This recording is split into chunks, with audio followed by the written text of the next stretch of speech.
Tai laba diena visi, labai dėkoju Jums, kad susirinkote. Šiandien norime Jūs pakviesti į mokymus, kurie vadinasi karjeros keliu į priekį darbo pokalbių įgūdžių tobulinimas su LT Big Brother mentore Monika da Silva Javier. Tai Monika, tikimės puikių ir interaktyvių mokymų ir perdodam žodį tau. Puiku, dėkui, ačiū labai Rūta už intro. Labas visiems. Taip, aš tada ko gero šoku į savo skaidrės, bet žinokit, tikrai, kaip Rūta minėjo, labai kviečiu aktyviai dalyvauti, visuomet noriu kuo daugiau interakcijų, tai jeigu norite ar ne, ar atsimiutinti mokymų metu, ar kažką paklausti, žodžiu, čate, ar su kažkuo nesutikti, visuomet prašom, labai kviečiu, man atrodo, iš to tik tai gimsta turtingesnė diskusija.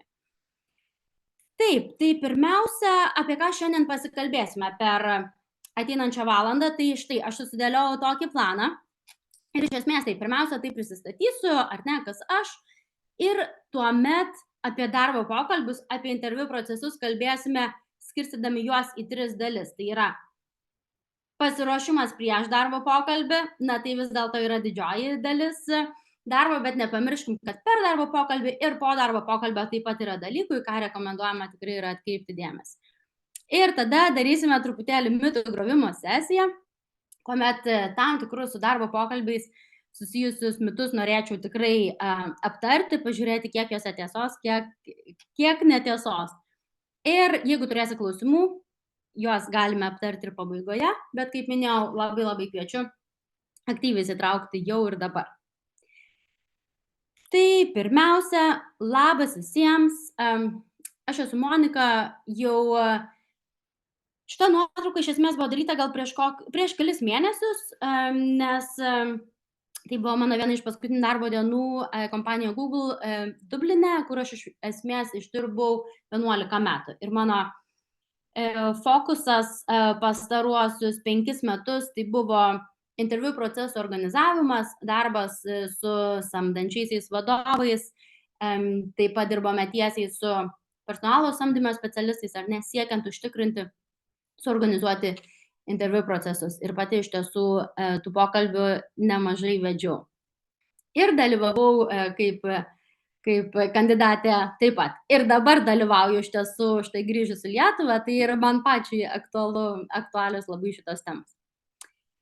Taip, dabar. Pirmiausia, ar ne, gal pasižiūrėkime į tam tikrus dalykus, į ką reikėtų atkreipti dėmesį ruošiantis interviu. Vėlgi, čia, man atrodo, tikrai pirminis žingsnis, ar ne, tai jau mes turime pakvietimą į interviu, kas yra fantastika, tai yra mūsų darbo aprašymo toksai ir tiklas, mes norime būti pakviesti į darbo pokalbį.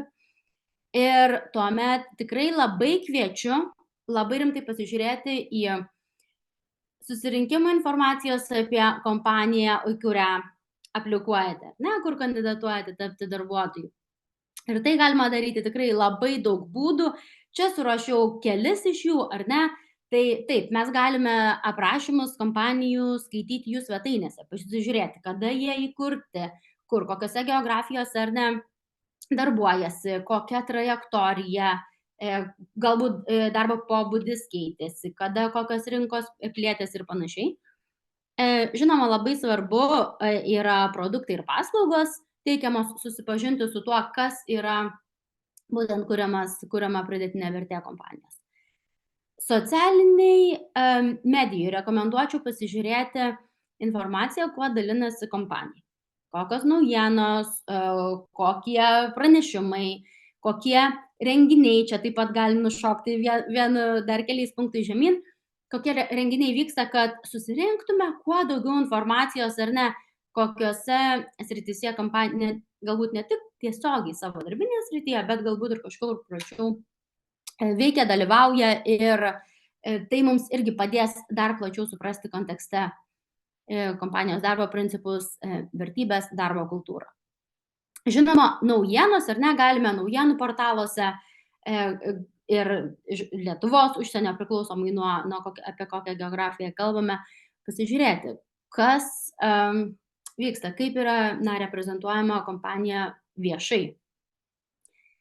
labai efektyvus ir noriu bent asmeninę patirtim pasidalinti, man tai labai džiuginantis būdas ar ne atrasti informaciją apie kompaniją, tai yra pokalbiai su dabartiniais darbuotojais, ar ne? Mes turim LinkedIn, kuris iš tiesų yra labai galingas įrankis ir pati esu pamačiusi, ar ne, kiek daug atsiveria galimybių, kiek daug atsiveria galbūt būdų susisiekti su žmonėmis, kurie dirba įdomius dalykus mūsų dominančiose srityse. Parašyti per LinkedIn. Sveiki, mane domina tokia ir tokia pozicija šitoje kompanijoje, gal galime susitikti na 20 minučių pokalbį. Viskas, ar ne? To užtenka. Ne visi galbūt atrašys, ne visi galės, taip toliau, bet tai yra fantastinis būdas. Žinoma, per gyvus renginius, per konferencijas, per kažkokius tai meetupus, susitikimus, per produktų pristatymus, ar ne, kažkokių specifinių temų renginius taip pat galima nueiti ir tiesiog šnektelti trumpai su žmonėmis, galbūt pakviesti jos kavos išgerti ir pasikalbėti apie dalykus, kas mus domina toje kompanijoje, ne? Ką reiškia ten iš tiesų dirbti ir, na, kartais dar vis dėlto pasitaiko, kad vertybės deklaruojamos viešai ir kaip praktiškai veikia, kokiais principais kompanija dar ir vis dėlto būna kartais du skirtingi dalykai. Tai va, tai vienas fokusas tikrai būtų išsiaiškinti, susirinkti kuo daugiau kaip įmanoma informacijos apie kompaniją. Toliau, mes jau einam truputėlį siauriau dabar apie rolę, ar ne? Rolę, į kurią aplikuojame, esame kandidatai. Pasižiūrėti rolės aprašymą. Ypatingai išsigryninti, ar ne, reikalingas kompetencijas. Ir mes dažniausiai matom, prie darbo aprašymų yra, na, dvi kategorijos. Tai pirmoji yra, na, sakykime, jau privalomi baziniai tokie reikalavimai, ko tikrai kandidatas turėtų turėti. Ir iš esmės ten jau visos varnelės turi būti uždėtos, o paskui kitos kompetencijos būna tokios papildančios, galbūt rekomenduojamos, galbūt tiesiog, na, tai būtų siekiamybė. Ir dažniausiai yra vis dėlto kad ne visos jos bus išpildytos. Jeigu mes esame šitoje stadijoje, kad esame pakviesti interviu, tai yra geros žinios, vadinasi, mes daug šitų varnelių ir užpildėme, tad mano patarimas būtų savo darbinę patirtį stengtis ar ne surasti iliustratyvų pavyzdį iš savo darbinės patirties ties tomis reikalaujamomis kompetencijomis. Galbūt yra reikalinga lyderystė. Pasižiūriu, kur aš kokius lyderystės pavyzdžius ar ne galiu parodyti.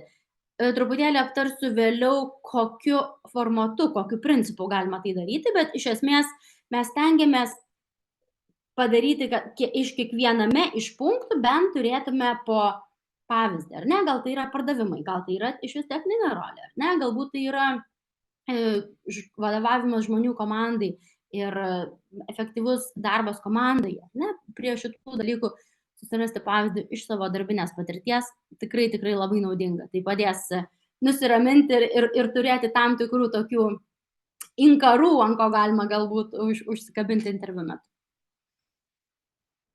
Taip, dabar keli dar dalykai. Dabar aš žinokit noriu jūsų paklausti, ką praleidau aš. Jeigu mes, pasiruošėme apie kompaniją, išsinagrinėjom viską, turim valio, žinome apie mūsų rolę, ar ne, į rolę, kurią aplikuojame, ko dar reikėtų kokybiškai pasiruošiant darbo pokalbį. Prašau, luktelsiu jūsų atsakymų tiek pokalbių lange, tiek galite atsimiutinti, pasakyti. Savęs pristatymas. Taip, tai yra labai ir iš esmės mes apie tai dar irgi truputėlį pakalbėsim, bet labai ačiū Vaida už šitą pointą, taip sakant, ar ne, dėl to, kad taip, savęs pristatymas ir efektyvus pristatymas, kuriame tu pasakai, kokią vertę atneši kompanijai, tai yra iš tiesų labai reikalinga. Ne, mes turime, nelabai yra įdomu mūsų visa gyvenimo istorija, kaip kas, kur, kodėl, bet ne, kodėl mes šitoje kompanijoje, šitoje rolėje galime tikrai atnešti vertę kompanijai. Ir tą labai rekomenduočiau netgi būtent darant tą pratimą, kur mes prie reikalingų kompetencijų susirašome savo pavyzdžius, netgi va būtent tais pavyzdžiais iliustruoti ir susidėti tai į tokį stipriai koncentruotą savęs pristatymą darbdaviui. Taip, matau, Vasarė taip pat pasakė, ar esi geras fit. Taip, žinoma, tai man atrodo yra labai susijęs su darbo kultūra, įmonės specifika. Ar vis dėlto gal aš tą truputėlį praplėšiu, kad ne tik ar tu tinki į įmonės, sakykime, struktūrą, vertybės, darbo pobūdį, bet ar ir tau tai tinka? Ar ne, kad būtų vis dėlto tai ne tik tai viena kryptimi šitas svarstymas, bet ir kita kryptimi taip pat. Jau vėlgi mes mąstysim taip, kad tikriausiai, jeigu jau gavome pakvietimą į interviu, jeigu buvome ar ne savo gyvenimo prašymą nusintę, tai vis dėlto esame galbūt ir apsvarstę tą įmonę kaip rimtą. Tai va, bet kviečiu ir to nepamiršti. O čia įeina cultural fit, Monika? Labai įeina, labai smarkiai. Aš galiu gal trumpai pasidalinti irgi savo pačios patirtimi šitoj srity, nes mano tikrai šiuo metu vienas iš didžiausių fokusų apskritai Lietuvos, Baltijos šalių rinkose yra išsiaiškinti darbinę kultūrą, ne, tam tikrose kompanijose, kurios man yra įdomios. Ir tas cultural fit yra, man asmeniškai, bet aš žinau, kad tikrai nemažai darbuotojų taip jaučiasi, tai yra esmė. Tu galbūt, jeigu gali gauti ten 10% didesnį atlyginimą, bet jeigu tai bus nuolat micromanaginimas, ar ne, tai bus ar nuolat kažkoks nepasitikėjimas, nežinosi kaip, kodėl sprendimai priimami, nebus galbūt komandiškumo, ar nebus darbo įvertinimo už darbo paskirstimo, sakykime, sąžiningai, ar ne, tai tas didesnis atlyginimas dažnai net neturi esmės. Čia gal dabar nelabai plėsiuosi, bet dar yra įdomus konceptas ne tik culture fit, bet ir culture add. Nes jeigu mes kalbame tik tai nuolatos priimti į darbą tokius pačius žmonės, kaip mes patys esame, tai žinoma labai susiaurina darbuotojų ratą, neplečia įvairovės, tai reiškia neplečia mūsų perspektyvų ir tai net ir verslui yra tikrai, limituojantis faktorius. Tai va, tai tas įvairovės skatinimas ir ekonomiškai verslai yra pragmatiškai pozityvus dalykas. Tai culture fit yra svarbu, bet culture add taip pat kviečiu apie tai pamastyti, kad ką aš papildomą ekstra gal galiu atnešti į šią kompaniją, į kultūrą ir panašiai. Ar atsakiau klausimą, Tomai? Aš nenoriu nuhaičekinti pristatymą, aš galėčiau užversti dar tikriausiai 100 dalykų, nes mano požiūriu tik visa esmė yra, viskas priklauso tikriausiai, kuriam etape esi gyvenime ir karjeroje, aš pasakyčiau. Ir jeigu tu nesi pradžioje, tai iš tikrųjų tas cultural fit yra driving force visiškai, dėl to, kad kompanijos, kas nori pasakyti, ne, pas mus tai čia be keiksmažodžių, kad visiškai ten taip toliau. Tai niekas nenori atrodyti blogai ir visi sako, kaip mes čia šaunuoliai, kaip mes čia gražiai gyvename, taip toliau. Tai gaunasi truputį toksai try and buy scenarius ir tai vyksta, aš manau, su daugeliu žmonių. Čia gausiu, nežinau, ar 10% daugiau, kas yra rinkoje gan įprastas metodas vogti darbuotojus iš kitų kompanijų, aš čia neteisiu jų. Bet paskui, tada pradedi žiūrėti, o tai ką aš gavau su visu tuo. Tai čia tada gaunasi taip, kad, aš manau, žmonės bent jau kiek matau veidus, jie truputį yra prasilaužę jau truputį rankas, kojas, pirštus, kitas galūnes ant tokių paprastų dalykų ir tas cultural fit ar culture add. Kitas dalykas, cultural add, tai yra toli gražu, mano požiūriu, tai taikytina toli gražu mažam procentui kompanijų. Tiesiog dažniau būna, čia tvarka, laikykis tvarkos ir taip toliau. Tai čia gerai, bet gal aš pabaigsiu savo monologą šioje vietoje ir leisiu Monika tęsti tau. Ok, viskas tvarko, dėkoju. Gal truputėlį atsakant dar į kelis dalykus, ar ne, tai taip, dėl Culture Ed jisai eina su ta sąlyga, kad mes bazinės vertybės ir bazinius atitikimus turime, kad aš čia visiškai iš kitos srities ar taip toliau, ne apie tai kalbam, ar ne, bet jeigu įneša savo požiūrį, savo galbūt skirtingą backgroundą, išsilavinimą, skirtingą socialinį statusą ir panašius dalykus, tai labai dažnai, man atrodo, kaip tik tai turtina tą visą patirtį. Bet tiesa, kad taip, mes turime sutarti ties baziniais dalykais, ties kaip mes dirbame vertybiniais dalykais, ar ne, mūsų darbo tikslais. Tai taip, ir dar gal atliepiant dar kitą dalyką, ką noriu pasakyti, tai yra apie kiek realybėje, ar ne, kiek tam tikros vertybės yra išpildomas. Labai aktualu, dėl to aš ir kalbu, kad darbo pokalbis yra, sakykime, dvipusis dalykas. Mes nenorime tik tai patys žiūrėti, ar mes čia tinkam tai kompanijai. Ne, tai turi tikti ir mums. Ir, tarkim, jeigu yra pristatomi tam tikri dalykai, kad mes gal labai investuojame į darbuotojų mokymus ir kažką, tai labai yra normalus klausimas interviu metu paklausti. Tai gal galite pasakyti kelis pavyzdžius, ar ne, pastaraisiais metais, pastarąjį pusmetį, kaip buvo tas išpildoma praktiškai, ar ne, kokie kursai darbuotojams skirti, kokias platformas galbūt gali žmonės naudoti, kiek procentaliai žmonių naudoja ir panašiai.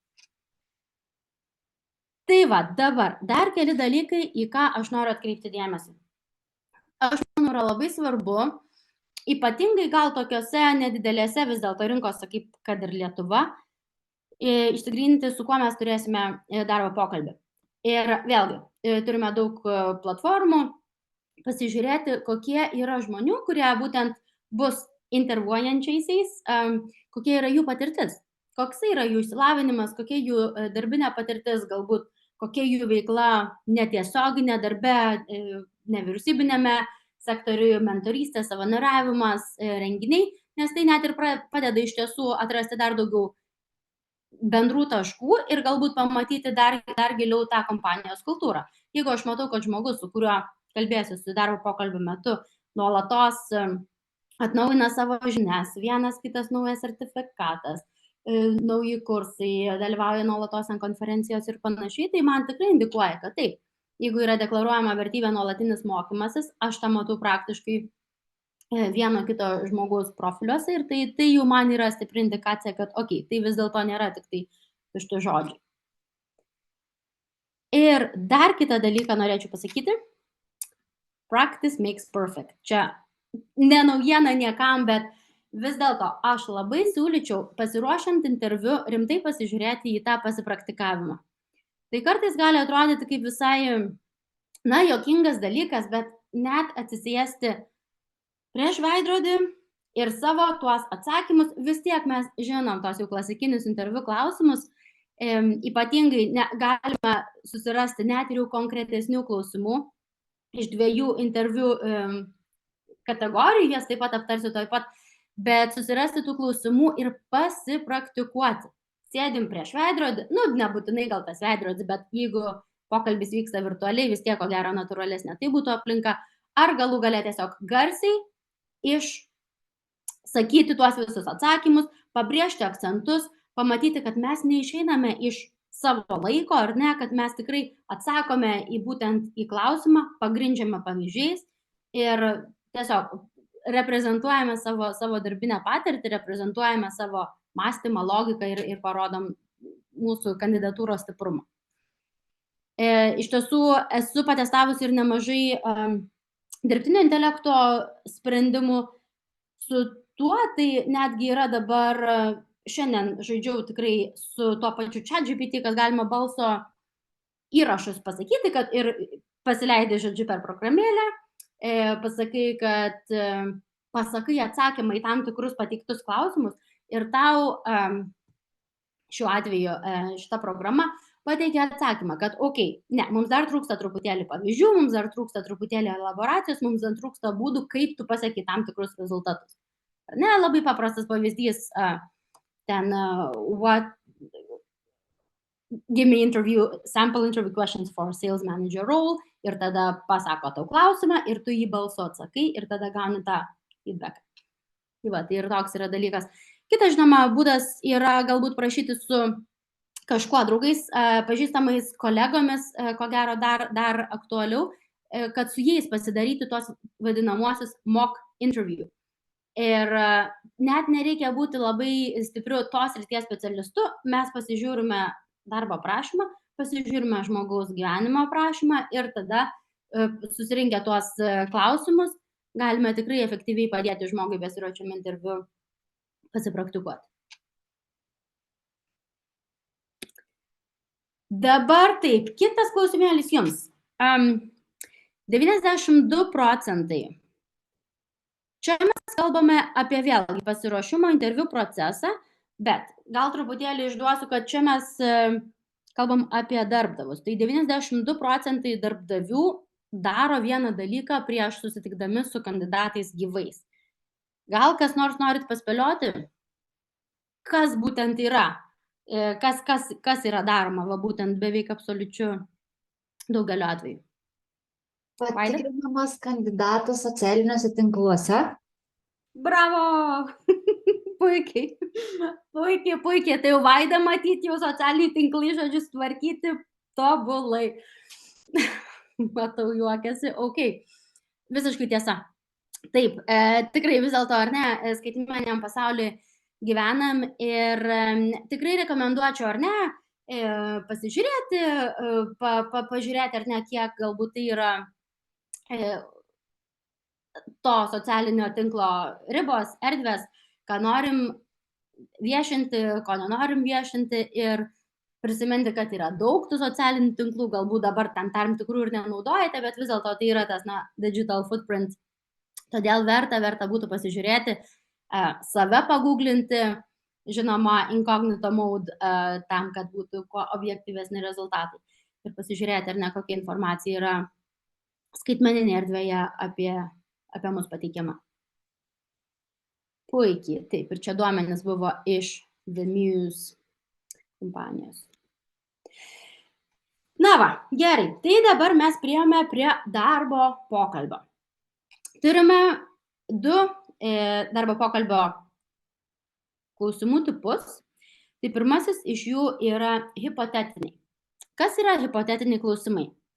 Ar ne, tai yra klausimai, kurie apskritai mūsų mąstymą, mūsų logiką testuoja, kurie padeda suprasti darbdavio ar ne mūsų mąstymo tam tikrus principus. Tai dažniausiai šitie klausimai, ar ne, prasideda tokiais dalykais, tarkime, how would you do something, ar ne, kaip jeigu tenai mes tave pasamdome, tarkime, tu turi valdyti milijono biudžetą ir užtikrinti, kad mes toje rinkoje startuojame, atidarome galbūt ofisą, ar išleidžiame mūsų produktus, ar tiesiog už marketingas atsakingas. Kaip tu dėliotum prioritetus, kaip tu spręstum ar ne tokį uždavinį. Čia yra neatsakymė esmė, tai nėra iš tiesų teisingo atsakymo, ar ne, yra skirtingos strategijos, skirtingi būdai, bet būtent siekiama šitų klausimų išsiaiškinti mąstymo galbūt plotį, apie ką mes pagalvojam, kaip prioritizuojame darbus, kaip žinome, kokių mums resursų reikės, kokius duomenis pasitelkėme šitiem sprendimam priimti, ar ne, ir galbūt apsvarstom variantą B, galbūt apsvarstom variantą A. Ir taip pat noriu pabrėžti, kad ypatingai šitose hipotetiniuose klausimuose yra tikrai labai normalu paprašyti, pasakyti kelias minutės, aš dabar galbūt užsirašysiu kelias mintis ant popieriaus lapo, ar tiesiog ramiai pagalvosiu, pamąstysiu, tai yra visiškai normalu, priimtina ir, na, žinoma, tai turėtų būti kelios minutės nedaugiau, bet susidėlioti mintis yra sveikintina.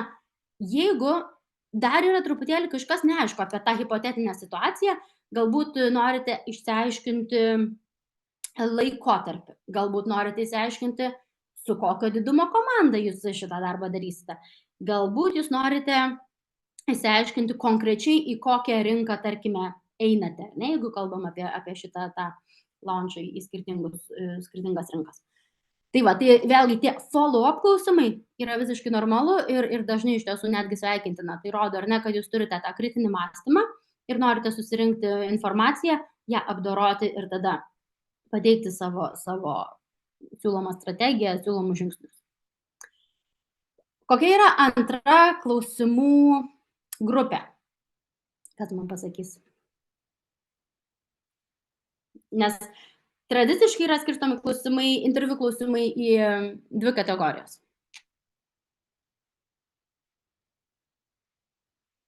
Spėjimas. Galbūt klausimai susiję su patirtimi, ką tu darai tam tikrose atvejuose. Taip, puiku. Aha, matau, ir Monika parašys techninė. Taip, tai mes čia jau tada pradedame kalbėti apie situacinius klausimus. Behavioral jie yra vadinami, ar ne? Tai yra apie mūsų jau patirtį. Ne mes čia hipotetiškai kažką svarstom ir galvojame, kaip darytume. Ne, mes dabar iš tiesų pasižiūrim į savo darbinę patirtį, kokius pavyzdžius galėtume pateikti. Tai pavyzdžiui, šiuo atveju, jeigu tokie klausimai dažniausiai prasideda fraze tell me about the time when. Ar ne? Tarkime, papasakok apie kažkokį atvejį, kurio metu galbūt komanda patyrė didelių iššūkių, turėjai 3 labai svarbius prioritetus vienu metu ir kaip suvaldai būtent tą komandinį iššūkį, ar išėjo žmonės iš komandos ir taip toliau. Ar ne, tai yra kažkoks iššūkis ir kaip tu su juo tvarkeisi. Ar tai yra kažkoks, netgi dažnai būna klausimas, koks yra, tarkim, tavo didžiausias karjeros pasiekimas, kuo daugiausiai didžiuojas. Ar ne, tai nebūtinai turi būti iššūkis. Bet vis dėlto čia mes kalbame apie savo jau sukauptą patirtį, apie savo jau turėtas situacijas. Ir čia norėčiau tokį pristatyti modelį, gal ir nebus naujiena, bet man atrodo, tai yra labai labai galingas įrankis, apie kokius mes tik skirtingas ar nedarbinės trajektorijas pakalbėtume. Bet čia mes atsiremsime į duomenis ir į svarbą pagrįsti savo informaciją duomenimis. Čia iš tikrųjų šitas formatas yra net iš Google karjeros ten svetainės paimtas, bet jisai naudojamas yra didžiųjų technologijų kompanijose nuolatos ir ne tik didžiųjų, praktiškai bet kuri duomenimis grįsta įmonė aiškumą itin vertina, ar ne? Tai mes pasakysim, kad mes pasiekėme kažką, ar ne, accomplished X, jis buvo pamatuotas štai taip, measured by Y ir by doing Z. Ką mes padarėme? Paprastas pavyzdys, ar ne? Aš, pavyzdžiui, su komanda padidinome pardavimų skaičių 3 kartus per pusę metų,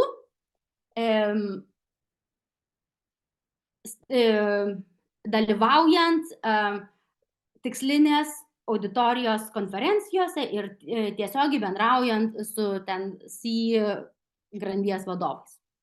Pavyzdžiui, ne? Mes pasakome rezultatą, pasakome, kaip matuojame, tai buvo informacija, kad padvigubinimas ir buvo per laiko periodą ir kokiu būdu buvo pasiektas šitas rezultatas.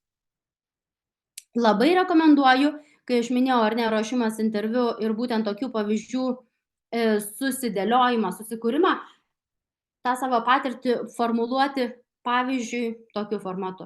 Ar ne? Visiškai, kaip sakant, mechaniškai susirašyti šitą ir užsipildyti tai savo pavyzdžiais. Kitas irgi labai dažnas modelis, kuris yra naudojamas darbo pokalbiuose, yra STAR metodas. Man atrodo, daug kas jį žinote, nes jis iš tiesų yra populiarus, ar ne, bet mes STAR tai yra sutrumpinimas, nes pasakome situaciją, kokia buvo mūsų užduotis, kokį priėmėme sprendimą, kaip tą užduotį sprendėme ir rezultatas.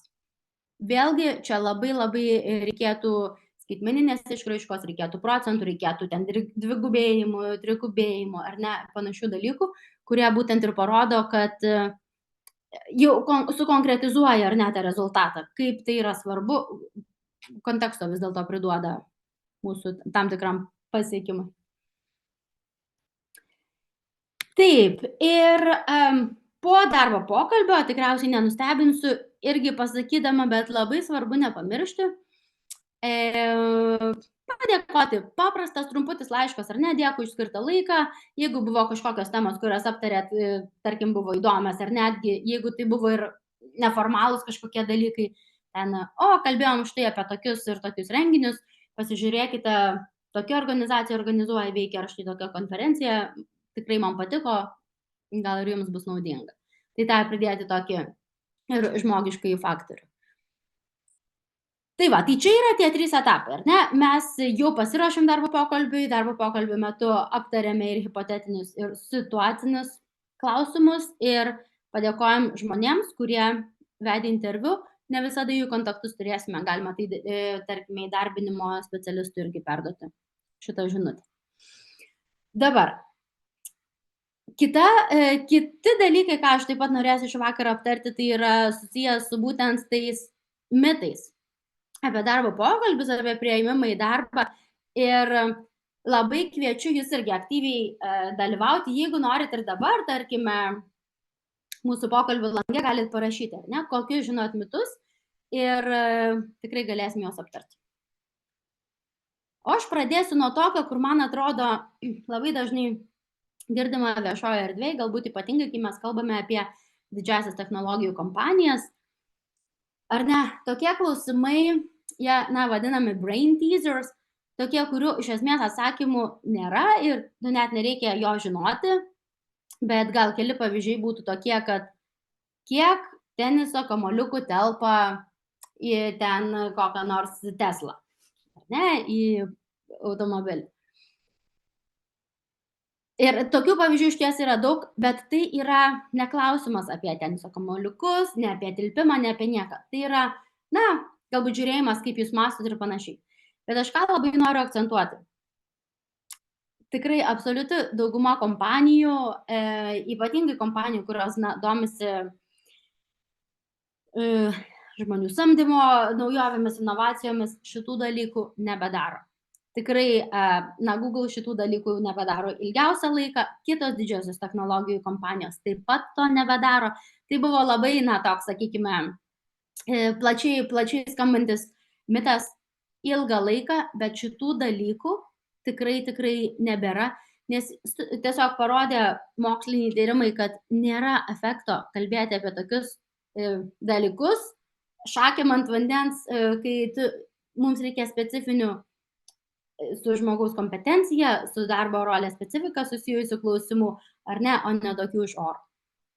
Tai va, tai tikrai noriu nuraminti, kad tai yra jau išgyvendinta praktika, didžiumoje, žinoma, gali būti visko. Bet kamuoliukų teniso, tai nereikės matyti, skaičiuoti ir įsivaizduoti, kiek ten gali jų telpti. Ok, dabar, dar kitas toksai mitas, kad tobuli kandidatai ir tobulas žmogus, tobulai atitinkantis darbo prašymą, egzistuoja. Tai neegzistuoja, kaip ir neegzistuoja tobulas apskritai žmogus, ar ne, tikriausiai. Bet šitą, man atrodo, svarbu priminti čia, gal ir mitas, bet toks truputėlį motyvacinis galbūt dalykas, kad mums nereikia net ir 100% atitikti tų visų darbo prašymų. Taip, tų bazinių pagrindinių tikrai būtų labai gerai, tačiau jeigu mes kalbam apie pageidaujamus, galbūt yra kitos patirtis, ar ne, kurios mus taip pat augino ir parodė, kad mes tikrai galėtume šitoje ir panašioje rolėje puikiai darbuotis ir vėlgi atnešti naujų minčių, naujų idėjų, naujų dalykų. Ir dar čia taip pat pasidalinsiu, kad yra labai statistika rodanti didžiulį skirtumą tarp kaip moteris aplikuoja į darbus ir kaip vyrai aplikuoja į darbus, ar ne, kad moteris vis dėlto nori praktiškai ten 90% plus tų reikalavimų išpildyti, o, vyrai, vėlgi čia yra generalizuojami duomenys, bet ten užtenka kone pusės ir važiuojam ir aplikuojam. Tai aš noriu tikrai paskatinti, žinoma, paskatinti visus, bet ypatingai paskatinti žmonės, kurie galbūt nelabai savimi pasitikė, kad drąsiau truputėlį į tuos dalykus žiūrėti. Taip, ne visi nori, ne visi galbūt atitinka šitos visus reikalavimus, bet tai yra idealaus kandidato aprašymas, o tokių kandidatų praktiškai nėra.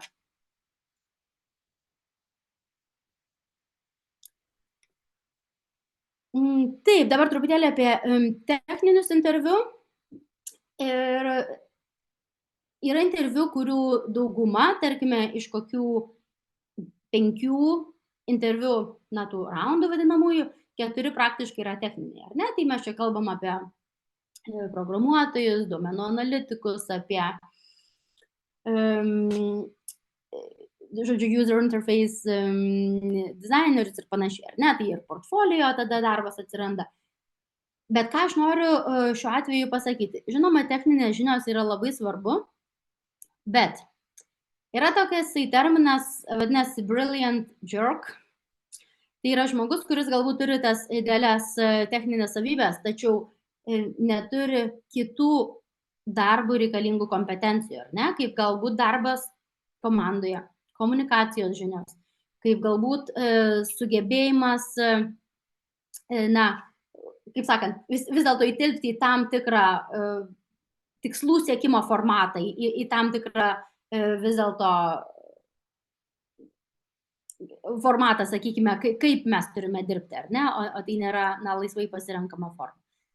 Tai techninės žinios yra svarbu, bet yra iš tiesų tikrai daug investuojama, apmokant samdančiuosius vadovus, apmokant žmonės komandoje, kurie taip pat techninės žinias tikrina, ar ne, potencialių kandidatų, potencialių darbuotojų, bet taip pat įtraukia ir būtent to tokio tų vadinamųjų soft skillsų klausimus į patį interviu procesą, kad mes, truputėlį plačiau suprastume, kaip žmogus darbuojasi, nes tu gali turėti fantastinės žinias, bet jeigu komandai tai bus,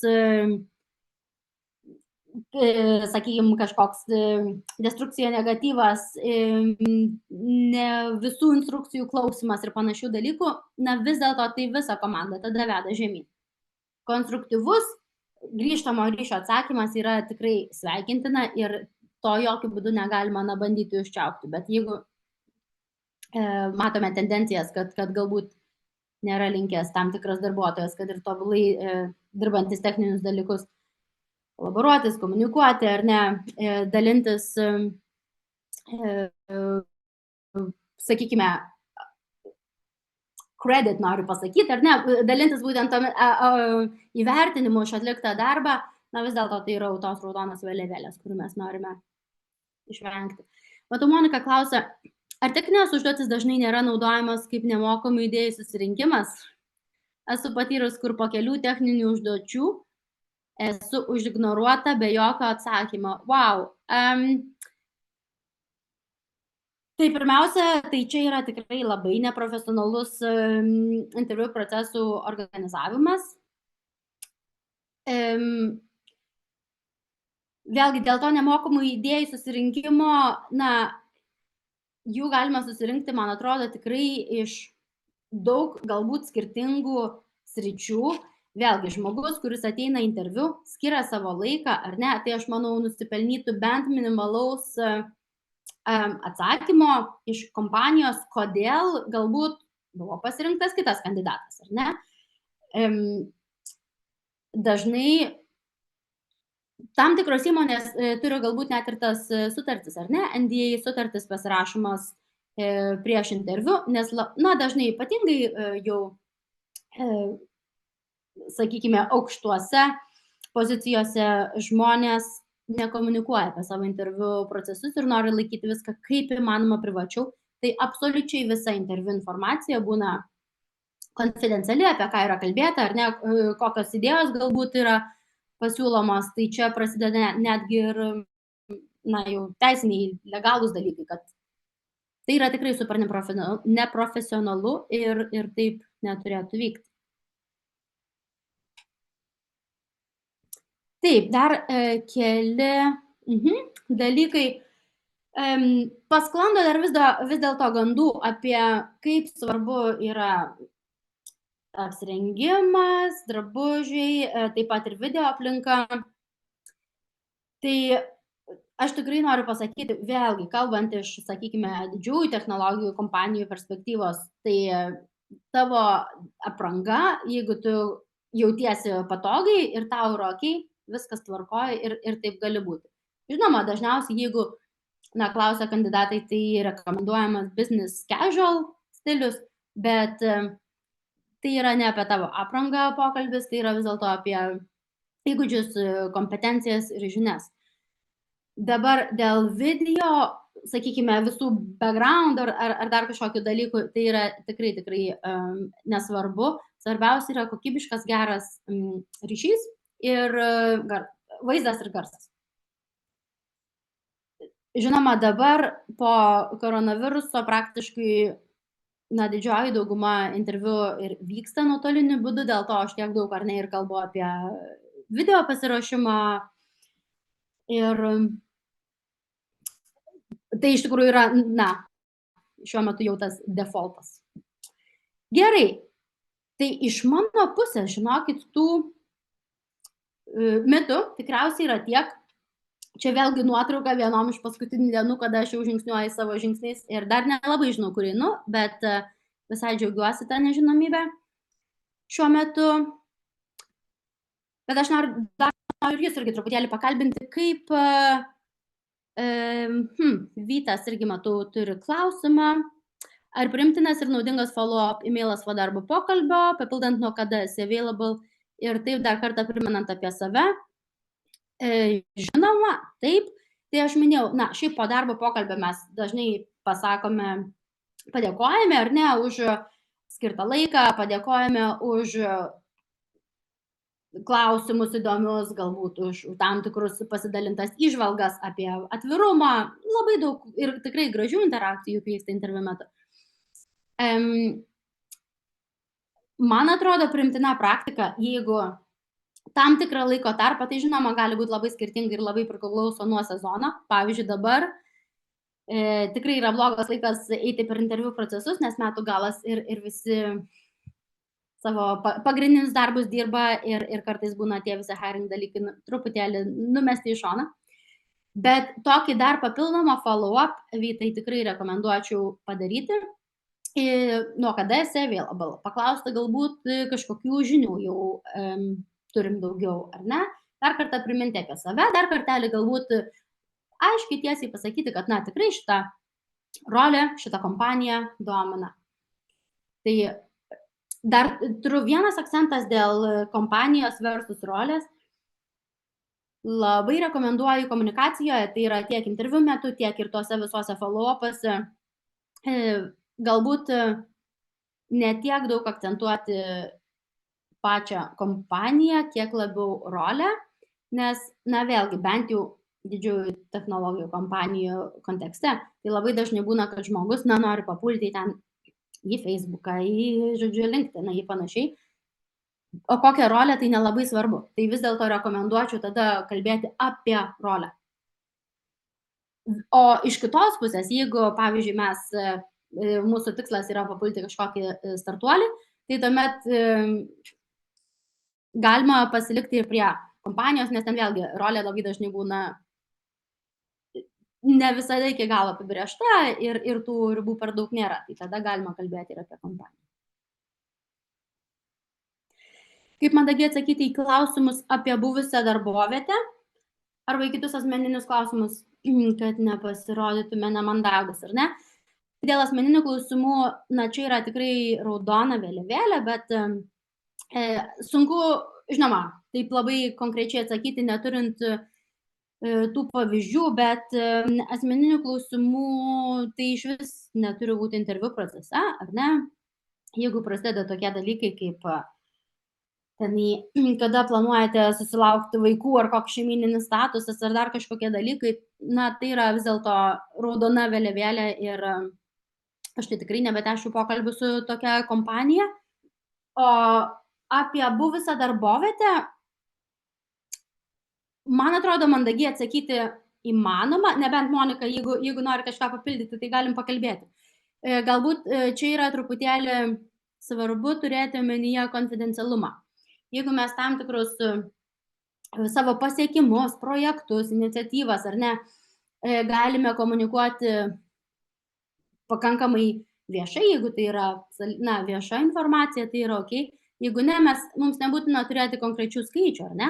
Mes galime sakyti apie savo įdirbį, kad ten patrigubinau rezultatus, ten porą kartų greičiau vyksta koks nors ten įdarbinimo dabar procesas, ar dar kažkas, ar ne? Tai konfidencialumas vis dėlto yra svarbu. Vaida? Ačiū labai, man taip įdomu ir smalsu paklausti kelių klausimų, jeigu galima. Pirmas, kaip specialistai profesionaliai, kai atsiunčia CV, į ką pirmą kreipiat dėmesį arba kreipi dėmesį? Į darbinę patirtį. Į darbinę patirtį, žinoma, priklauso kokioje aukštoje pozicijoje šitas kandidatas aplikuoja, ar ne? Bet vis dėlto darbinė patirtis yra esmė. Žiūrime, kiek yra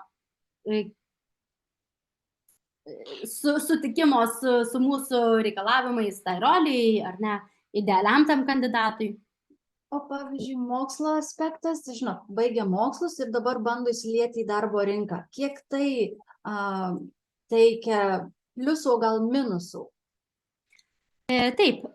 Tai o tuo atveju, jeigu ar ne, tai yra žmogus nesenai baigęs mokslus ir norintis pradėti savo pirmą pilno etato darbą, tai taip, tada yra mokslai svarbu, bet labai šalia mokslų taip pat žiūrima yra ir kitus dalykus, kas indikuoja apie žmogaus tam tikras profesinės, jau gali sakyti, savybės. Tai pavyzdžiui, tokie dalykai, kurie rodo lyderystę.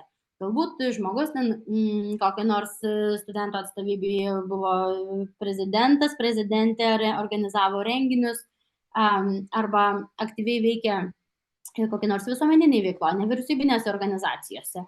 Galbūt mokė kitiems, mentoriavo, padėjo, kūrė, organizavo ar savo buvo kažkokia, tarkime, įmonė organizacijai kūrus. Tai yra irgi labai svarbus indikatoriai ir žiūrima paraleliai tiek mokslo sritis, tiek būtent kitos lyderystės pasiektų rezultatų, kiti pavyzdžiai.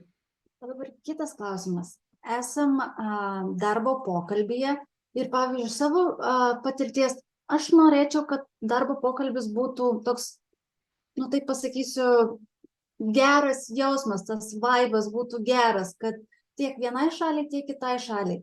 Bet galbūt čia yra klaida. Aš visą laiką noriu, kad kas nors man atsakytų, kaip reikia elgtis, diplomatiškai sėdėti vienoje vietoje ir tik tais klausti arba atsakyti tinkamu laiku, ar palaikyti tą tokį gerą jausmą pokalbio. Tai man atrodo, tai nėra du labai atskiri dalykai šiaip, nes galima tai ir profesionaliai galbūt bendrauti, bet be papildomos ar įtampos, ar kažkokių kaukių, ar kažkokių, ar ne, tie patys galbūt naudojami žodžiai, žodynas, tai gali būti ar ne miksas tiek ir tikrai, profesinių tam tikrų ar ne terminų, tiek gali būti ir kasdienė truputėlį kalba. Vis dėlto tai yra, susitinka du žmonės, kurie potencialiai kartu dirbs ateityje, tai mums reikia ir svarbu tą pajausti tokį, sakykime, susikalbėjimą, sinergiją apie panašias temas, apie panašias tikslus, apie panašų darbo pobūdį. Tai vis dėlto to tokio, sutikimo reikia.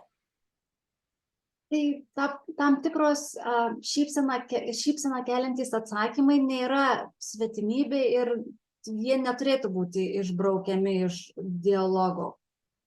O ne, bet gal vis dėlto, jeigu mes jau tikrai kalbam apie, tarkim, kažkokius pajuokavimus, tai man atrodo labai sveika galbūt ir pradžioje turėti tokį, icebreakerį, ar galbūt pabaigoje, ar ne, tiesiog kažką linksmai pasikalbėti, tai man atrodo yra labai žmogiška ir priimtina, ir dažnai net ir sveikintina.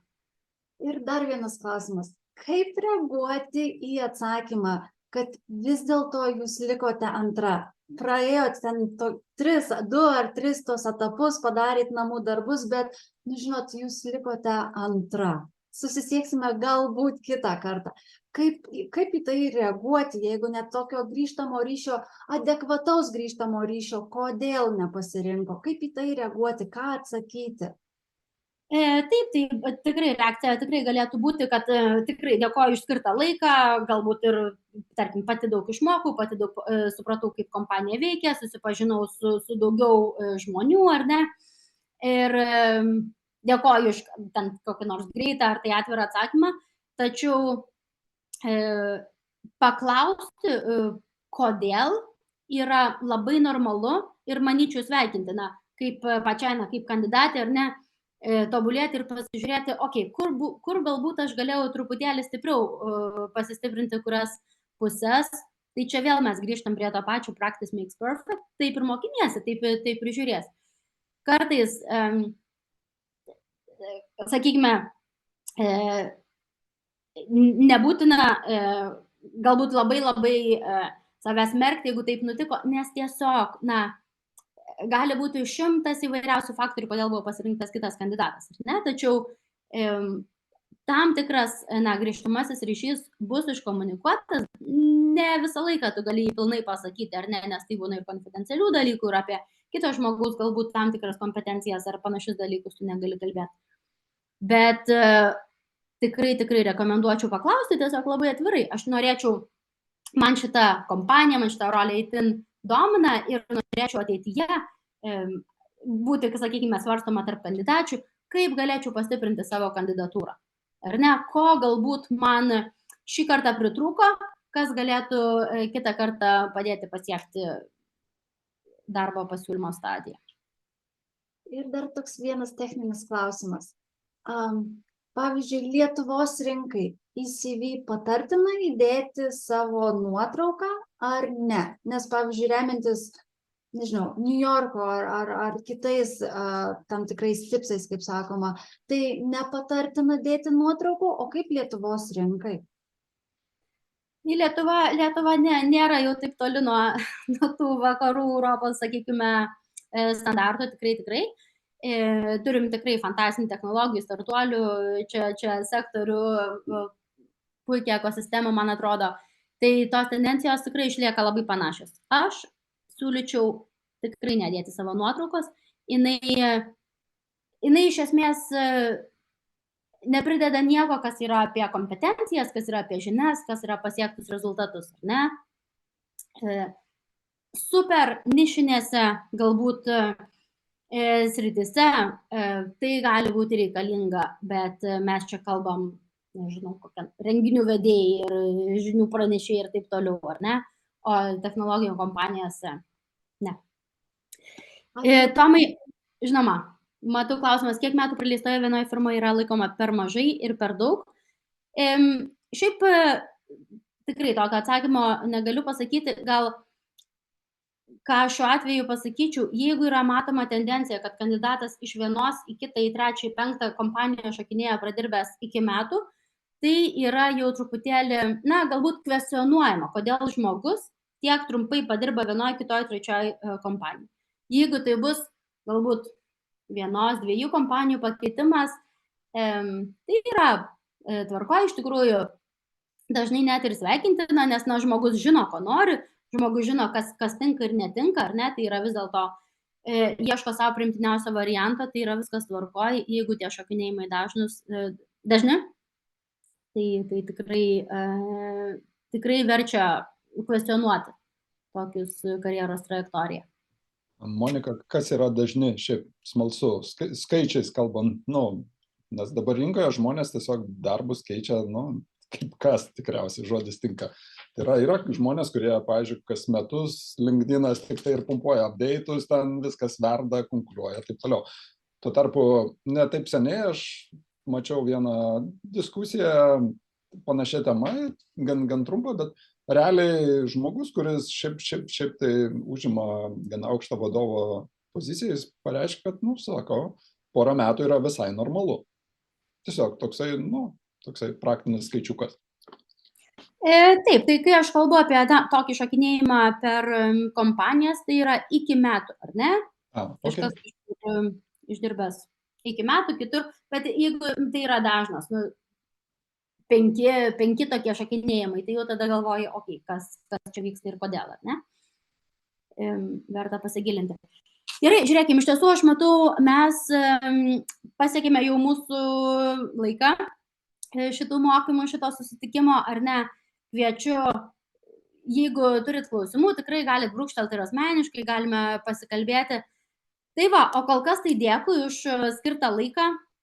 Džiugu matyti tiek jūsų čia ir įsitraukusių. Monika, gerai, dar trumpą greitą sakymą. Ar motyvacinis laiškas yra svarbu? Dažniausiai tikrai ne. Galima pridėti ten 3 sakinius į savo CV, kodėl, jeigu, tarkim, keiti galbūt savo specifiką iš vienos srities į kitą pereini, galbūt kuo tai grindi, kodėl to nori. Ir kokie nors skirtumai dalyvaujant tarptautinėse ir Lietuvoje vykstančiuose pokalbiuose. Na, iš tikrųjų ne. Lietuvoje dar kartais pasitaiko, gal ne iš mano pačios patirties, bet iš kiek girdžiu, kad vis dėlto dar yra pakankamai lendama į asmeninį gyvenimą, į ar ne, tokius klausimus, kurie neturi nieko bendro su darbinė patirtimi, tai tikrai tokie pavyzdžiai liūdina, bet man atrodo, kuo toliau, to daugiau Lietuvoje yra apie šitą kalbama, ar ne, apie profesionalų tikrai atrinkimą darbuotojų. Ir tik tai pirmin. Ok, ačiū labai visiems. Gal dar žodį, nežinau, Rūtai perduodu, bet iš manęs ko gero tiek. Ačiū labai, Monika, už puikius mokymus.